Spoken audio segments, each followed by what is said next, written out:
Mike Glodo asks, what are your favorite failures and why, and which project that you really doubted surprised you with success?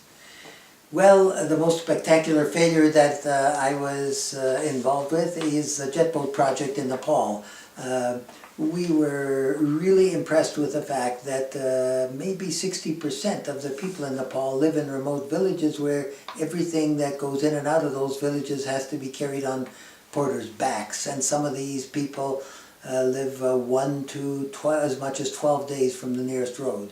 So we learned that you can design an aluminum barge that has a 5-ton cargo capacity, and most of these places in Nepal are close to large whitewater rivers, because Nepal is a country of rivers.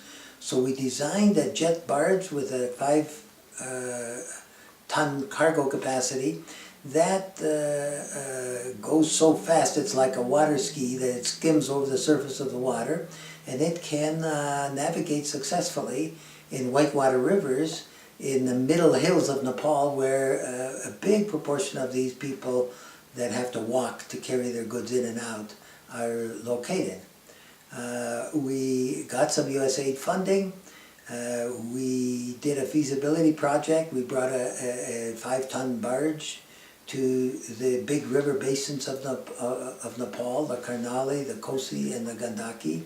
We were in fact able to prove that 500 kilometers of river that were considered unnavigable were actually navigable.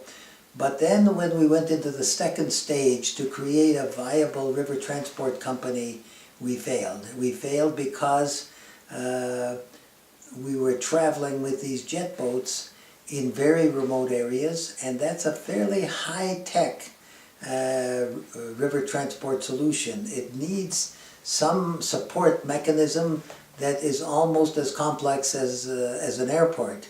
And that was very difficult to do in remote rural areas. Secondly, we found that since these rivers don't have any dams, when there's rain in the upper reaches of the river, the water table may rise or fall 8 feet within 2 hours. So docking facilities were very treacherous. Third, the rivers have a lot of silt, and these jet boats operate through basically axial flow pumps, and that would wear out the impellers in a very short period of time, which was pretty expensive. It cost $2,000 to replace impellers on one of these boats. And finally, and most importantly, we used world-class jet boat operators, but to train ordinary people to be able to navigate and tell where the rocks were just by looking at the water was a very difficult proposition.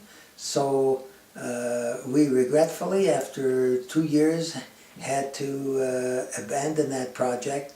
I felt terrible about it until the manager of the Agricultural Development Bank of Nepal told me that how much he appreciated my willingness to take such a risk of failure to help the country. And I realized that failure wasn't so terrible after all. And one of the things we learned from that is that as far as remote rural transport is concerned, the simple methods like donkey carts and simple, easily repairable transport systems are much more effective, and it affected all the projects I did after that. I stuck to easily repairable, simple, radically affordable technology, and that's been very successful.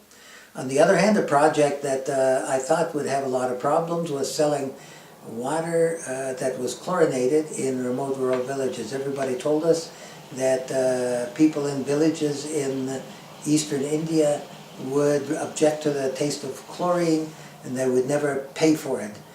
To our surprise, we found no difficulty in paying for it, and while some people had some difficulty with the taste of chlorine, after getting familiar with it for a few weeks, many of the families who bought our safe drinking water preferred a slight taste of chlorine, because that would give them assurance that the water was safe to drink.